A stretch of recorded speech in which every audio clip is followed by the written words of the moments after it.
All right, welcome back. This is going to be part 2 of the video.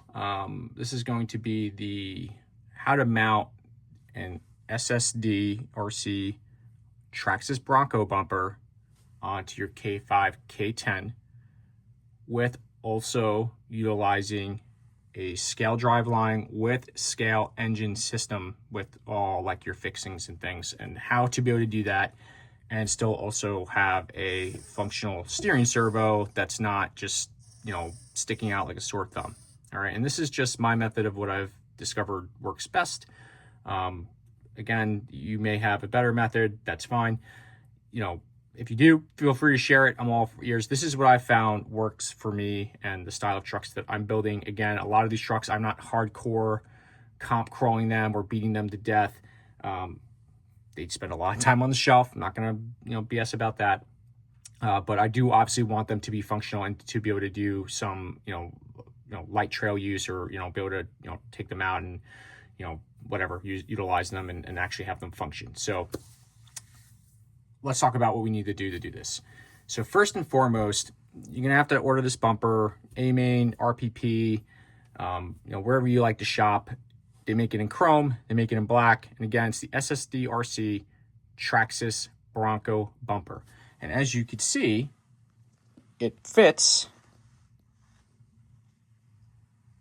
the K10 and will also fit the K5 really well, okay? Really, really well. It looks like an old school, Western style, or maybe Warren, or I can't remember who made it at this point, style winch bumper, and I think it's very fitting to these trucks. Much better, in my opinion, than the stock looking bumpers and stuff. I will say that if you're planning on running this bumper and you are about performance and you're a hardcore crawler, do not. It sticks out quite far. Your approach angle will be terrible. However, if you're just looking for that cool old school truck look, it will look great. So in order to mount this, you could mount it a couple of different ways. I prefer to mount it so that it sits above that body molded lip that sticks out on these bodies, okay? And in order to do that, you're going to need the bumper mount number 2. I would recommend the aluminum one, all right? Because the plastic ones are kind of, they're a little bit flimsy, and this bumper does have some weight to it, all right? And what you're going to do is you're going to run that bumper mount upside down. And when you run it upside down, it's going to allow the bumper to raise up, and so that this way the body's not, it's just kind of sitting on here right now with the shrink RC mounts. It's going to have it sit just like that. It's going to the lip's going to fit just barely underneath this bumper. It's going to be super close, and it's going to sit nicey nice, and it's going to look good. Now, you don't have to mount it that way. You can use, I believe it's the bumper mount 1, and that will lower the bumper down like 1/4 of an inch. And then what will happen is the body lip on here, this part here, will basically sit even or like right on top of the bumper here, okay? Which brings me to my next point. In order to run this bumper, as you can see, we're missing the mounts here. Those had to go. Those had to be trimmed off, okay? There's no way around it. So yes, if you're gonna run this bumper, you're gonna have to whack the mounts off, and they're gone. That's gonna be it. It's kind of, I guess, semi-irreversible, we'll say, because anything could obviously be, changed. All right. With that said, you could do, like I said, you could do it both ways. I prefer the bumper mount number 2, and you can see it's flipped upside down to get the right height ratio that I wanted to work with this, okay?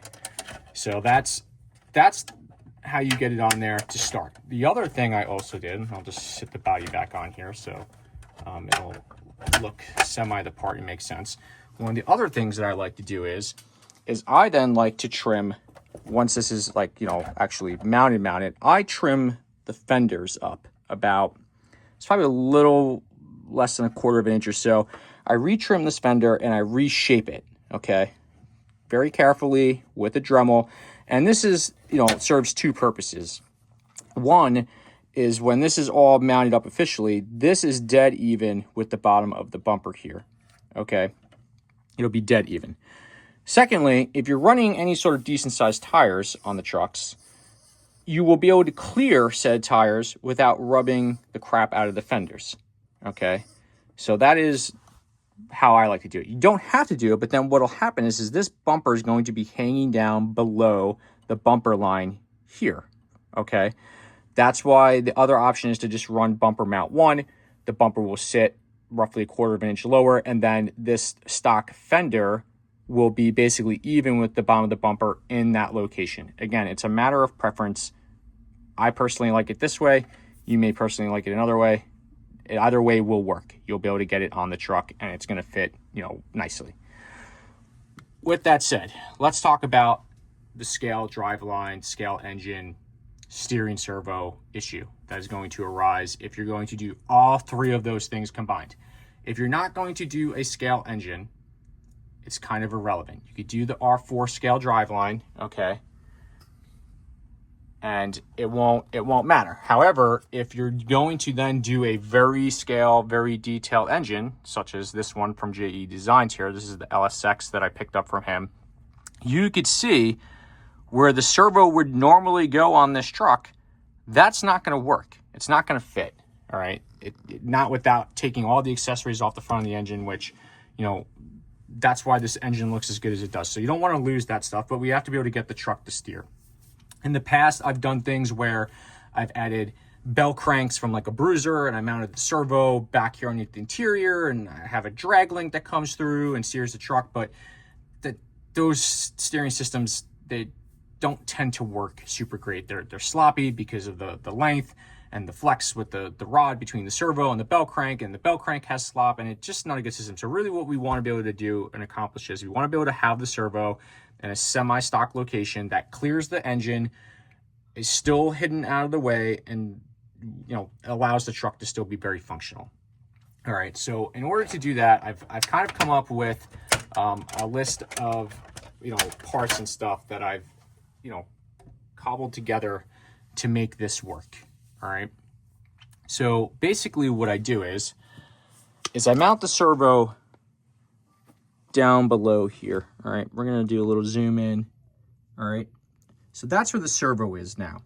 Now, yes, you do still see it a little bit, all right? And the way I'm gonna combat that is obviously on old school trucks, one of the things to do was to always have a ton of KC lights mounted. So I found a little light bar mount thing on Thingiverse, I think it was.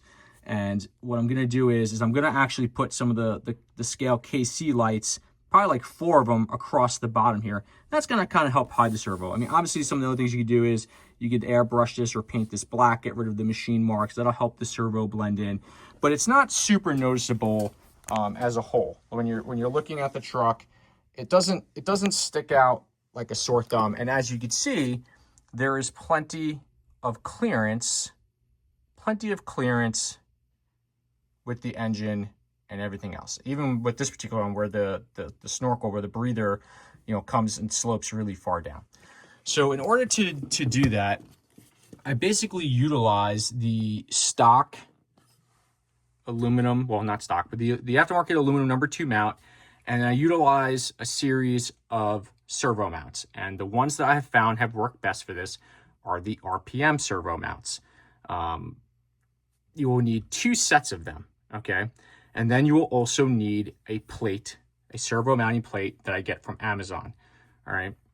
And I'm going to put all the links and stuff in the description of the video for you to be able to click on and get to easily. So you're going to need this mounting plate. You're going to need the RPM servo mounts, and then you're going to be able to get this servo mounted up just like you see here, and it's going to work, and you're going to be able to get your steering to be functional and not have any clearance issues with your scale engine. All right. The cool thing about doing this is you'll be able to utilize for the top side servo mounting points, which are going to hold the servo mount plate. You're going to be able to use the holes within the servo, the number 2 bumper mount. Okay. So you don't have to drill any holes in your aluminum bumper mount. The spacing is going to work out how it needs to. On the aluminum plate, which is going to be kind of hard to see with the servo and stuff in place, but I took some pictures along the way that I'm going to put up into the video here. You're going to have your plate and you're going to have your servo mount. You are going to have to drill underneath the servo here where the top side mounts would be, one of the holes you'll be able to use. The other hole, you're going to have to drill like, I don't know, 3/16 away or an 1/8 inch away or whatever. You'll see as you start to mock it up, you can kind of, mark it, and you're gonna have to drill an 1/8 inch hole for your other top side servo post mount. Okay. And then you'll be able to mount your servo just like this. All right. I did have to lower the linkage. All right. So the links are at the bottom here now. Obviously there's not going to be too much crazy bumps here. The angle is not that bad how I have it set up. And again, I'm running, this is like a show truck style build. So I'm running blocks and things like that with the leafs and full leaf packs to get the truck to sit up high. So depending on how you set your truck up, you may be able to do it differently. You may be able to put this top link to the top of the knuckle here, and then have your drag link in the middle here, so that this way it's not catching rocks if that's what you're doing with the truck, if you're actually crawling it and things like that. But that's basically in a nutshell what you need to do in order to run an R4 scale driveline with a highly detailed scale engine with the SSD bumper all cobbled together. All right. If you're not doing any one of those things, like if you're like, hey, I'm not running a scale engine, you could just do your bumper mount and you could do your regular servo mount, and it's not going to be a big deal. The problem is when you're trying to run all of these things together. A lot of guys, if they're not running these bumpers, if they're running stock bumpers, they'll take that servo bracket mount, and if they're running like the RC4WD drive scale engine, and they'll flip that around facing the other way, so that it moves the servo forward and it sits, basically, right in here inside the body, like very forward of the body here. Again, the issue is when you're trying to run all of these parts together. And I've been getting a lot of questions on Instagram and Facebook, like how I'm making this all work. And I figured it would probably just be easiest to explain it in a video. So that was the purpose of this. If you guys have any questions on how to do this, ask, and I will, if I didn't explain it good enough, I will explain it better. Or if you're stuck on a certain part with it, let me know. I'm going to drop the links to the parts you're going to need down below. I'll do the bumper, the servo mount, the servo posts, the bumper mount, all that stuff.